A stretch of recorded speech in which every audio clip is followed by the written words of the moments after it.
I was 17 when the pain in my abdomen became impossible to ignore. At first, my parents thought I was just exaggerating. "You're young," my mom would say. "You'll bounce back."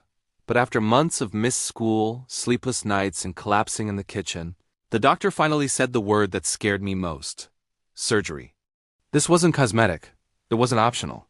It had to be done within months, or my condition could get much worse. The doctor explained everything, drawing diagrams, listing the risks. My parents sat there, serious faces on, promising we'd figure it out. And I believed them. 2 weeks later, my sister Emily pulled into our driveway in a brand new silver sports car. It gleamed under the sun like a trophy. I remember standing at the window, still sore from a flare-up, just watching my parents hug her as she screamed with excitement. She talked about that car for years. It was on posters on her wall, the screensaver on her phone.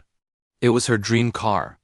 And my surgery fund, apparently, had just turned into 4 wheels and leather seats.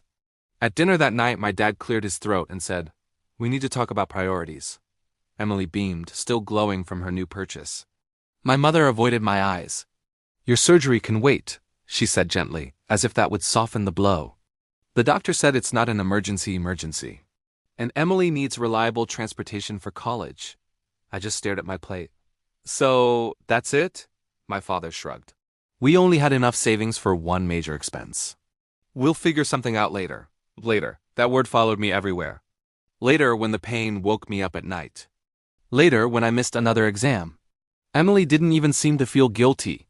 "I didn't ask for it," she said once, tossing me the keys so I could move her car.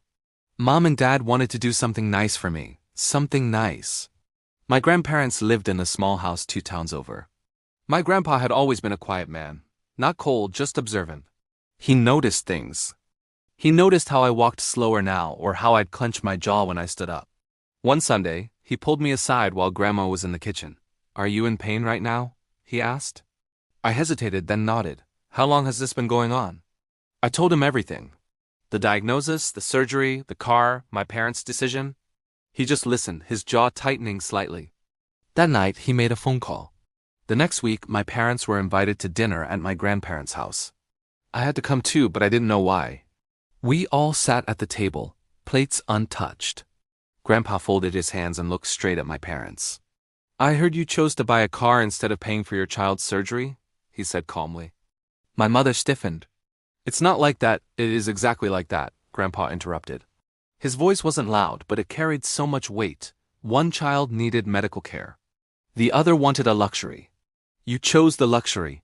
My father tried to explain finances, timing, responsibility. Grandpa let him finish, then nodded. "Good," he said. "Then let me explain my decision." He stood up, walked to a cabinet, and pulled out a folder. "I was planning to leave you both a substantial inheritance," he said, looking at my parents. "That plan has changed." My mother's face went pale. "I've set aside the full amount needed for the surgery," Grandpa continued, turning to me. "It's already arranged. The hospital has been contacted."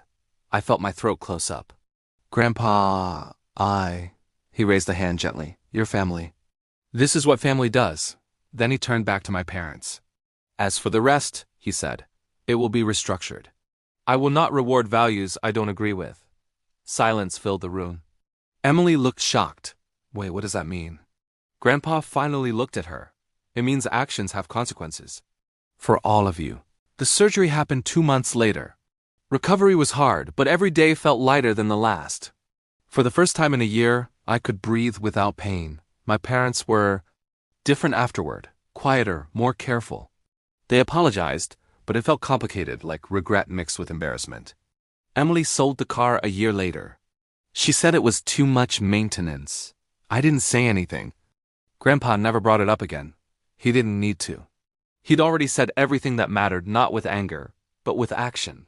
And that was the moment I learned something important. Sometimes love isn't loud.